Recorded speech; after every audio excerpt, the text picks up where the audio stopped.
Bismillahirrahmanirrahim. Assalamualaikum warahmatullahi wabarakatuh. Alhamdulillah, wassalatu wassalamu ala Rasulillah. Pada sore hari ini kami dari KUA Kedung Adem, Bojonegoro hendak akan membahas tentang isu yang hangat ya. Salah satu isu yang akan kami bahas pada hari ini bersama Bapak Dr. Andes Sutaji MAI, saya Dio Alif Bawazir juga penghulu ahli pertama, beliau penghulu senior kami di KUA Kedung Adem akan membahas tentang isu yang berjudul pernikahan non-muslim yang dicatatkan di Dispenduk Capil namun ingin menikah dan mencatatkannya lagi di KUA. Ya. Untuk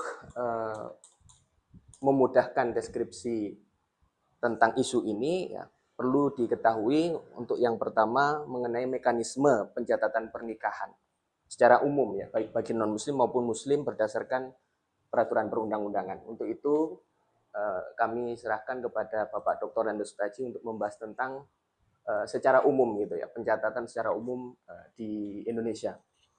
Untuk yang pertama, pencatatan secara umum untuk pernikahan bagi muslim maupun non-muslim itu bagaimana, Pak? Berdasarkan peraturan. Sesuai Undang-Undang Nomor 1 Tahun 74 itu jelas di sana disebutkan bahwa di pasal 2 itu kan perkawinan adalah sah apabila dilakukan menurut hukum masing-masing agamanya dan kepercayaannya itu. Jadi kalau dia itu misalnya dari satu muslim yang satu non-muslim, maka harus mengikuti salah satu dari agama ya, keyakinan atau agama yang dianutnya. Misalnya Hindu atau Islam, mana yang dipilih kan gitu. Kalau dia milih Hindu ya otomatis dia dicatatkan secara dinikahkan secara Hindu. Kalau dia Muslim berarti dicatatkan dinikahkan secara Muslim. Dan, nah itu apa istilahnya pencatatannya tidak sama. Kalau Muslim jelas dilakukan di KUA kan ada kan. Sedangkan untuk non-muslim itu dilakukan di catatan sipil, catatan sipil. Jadi jelas dalam non-muslim itu baik Hindu, Kristen, Protestan, Katolik, Buddha dan sebagainya itu di catatan sipil. Cuma gini dalam prakteknya kan. Saya itu lama dinas di daerah Tengger sana, daerah Suku ya, daerah Lumajang sana yang daerah Hindu, mayoritas Hindu yang sana. Jadi di desa Kenongo, desa Pakel, desa Wonokerto itu kecamatan Gucalit itu 50-50, artinya Muslim 50%, non Hindunya 50%. Bahkan kalau di Pakel itu lebih banyak Hindunya daripada Muslimnya. Nah, itu proses perkawinannya. Itu kalau orang-orang Hindu dan non-muslim itu dilakukan oleh seorang apa namanya dukun, semacam dukun. Pedandi tapi ya.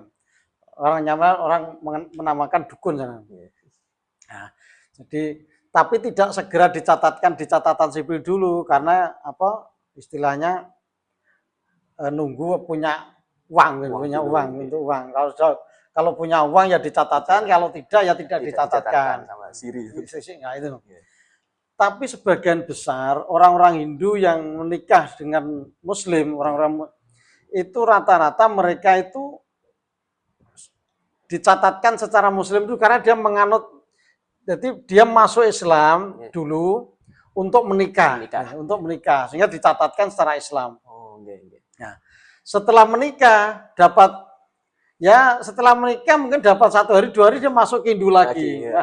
Jadi hanya untuk mengakali hukum, untuk mengakali itu aja. Karena kalau diterapkan Hindu dan Muslim kan tidak diatur dalam undang-undang, kan tidak boleh kan. Jadi menurut keyakinan agamanya masing-masing. Kalau Islam ya secara dengan Islam, kalau Kristen, Nasrani, Katolik ya dengan seperti itu. Kalau Hindu juga dengan Hindu dan sebagainya. Konghucu. Jadi tidak boleh perkawinan antar agama, antar agama itu tidak boleh. Risikonya besar sekali itu. Ya. Kalau Hindu biasanya di Katolik vihara Buddha itu di kelenteng biasanya sesuai agamanya masing-masing lah. Nggih. Itu mungkin dari apa istilahnya selama ini praktek-praktek yang ada dalam masyarakat. Jadi banyak ternyata yang memang apa istilahnya ya di bawah nikahnya di bawah tangan, di bawah tangan ya cuma kumpul-kumpul nganggur. Nanti kalau dia istilahnya, tapi jarang yang dicatatkan di catatan sipil itu jarang. Rata-rata mereka ya kumpul kumpul saja. Nah, karena masa hutan kan masyarakat di apa di hutan tinggal di hutan kan sulit. Nah, kecuali kalau untuk keperluan apa gitu, untuk anaknya jadi apa, pengen anggur, itu barulah pupuk mencatatkan. Pupuk untuk mencatatkan sama dengan Islam. Kemudian untuk kalau misalkan ada kejadian, misalkan sudah dicatat gitu ya, pernikahan non-muslim berdasarkan kepercayaan atau keyakinannya tadi.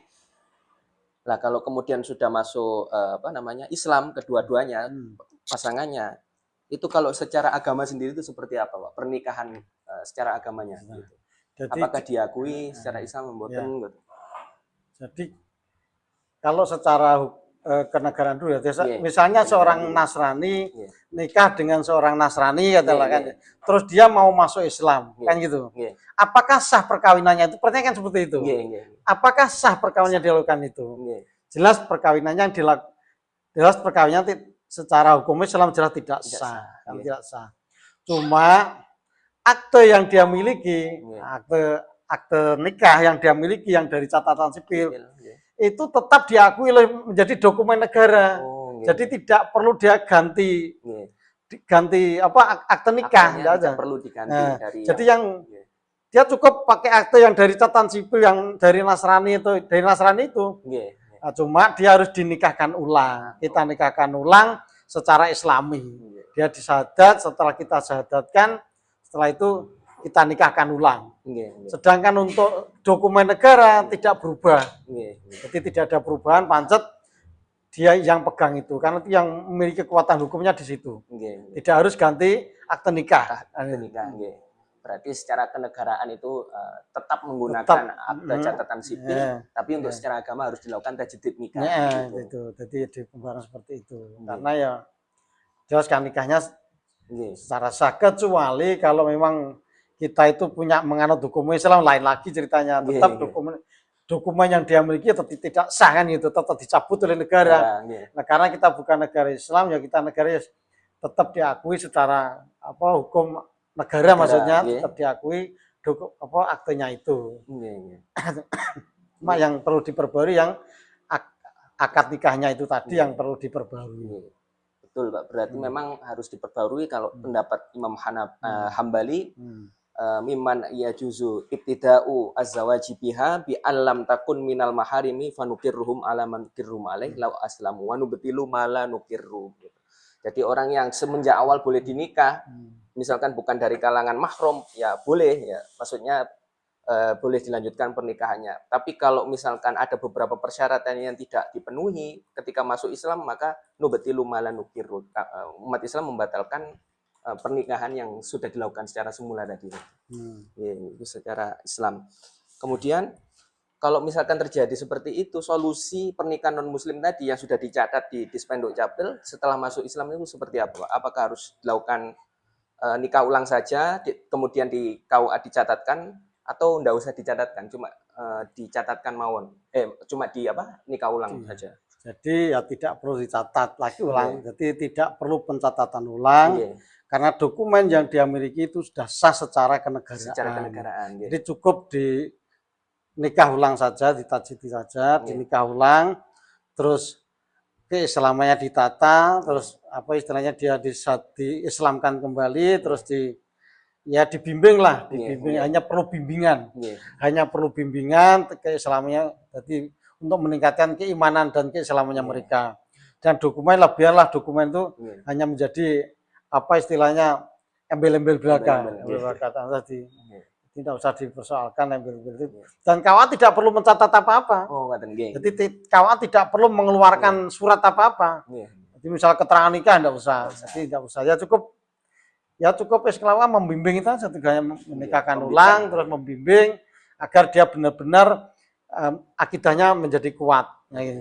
Keimanannya menjadi kuat sehingga menjadi apa istilahnya Islamnya betul-betul sesuai dengan yang diharapkan. Berarti kesimpulannya kalau misalkan terjadi pernikahan non muslim ya sudah dicatat di spenduk capil lalu kemudian masuk Islam, maka kemudian yang dilakukan ketika minta dilakukan pernikahan secara Islam ya di KUA dilakukan tajdidun nikah tapi tanpa dicatatkan, tetap menggunakan akta nikah yang dari dispenduk capil gitu. Mungkin ada tambahan. Jadi pernikahan yang dilakukan oleh non muslim dengan non muslim maksudnya muslim, non muslim dan non muslim itu kalau dia masuk Islam ya cukup kita nikahkan ulang, tapi dengan syarat KUA ya atau tokoh agama setempat bisa memberikan bimbingan memberikan bimbingan yang baik, pengarahan yang baik agar seorang yang tadi mu'alaf tadi bisa apa istilahnya betul-betul memiliki keimanan yang kuat, akidah yang kuat sehingga menjadi lebih baik yang diharapkan. Sedangkan KUA tidak perlu mengeluarkan surat apapun, tidak perlu mencatat apapun karena dokumen yang dia miliki itu sudah memiliki kekuatan hukum otentik itu ya.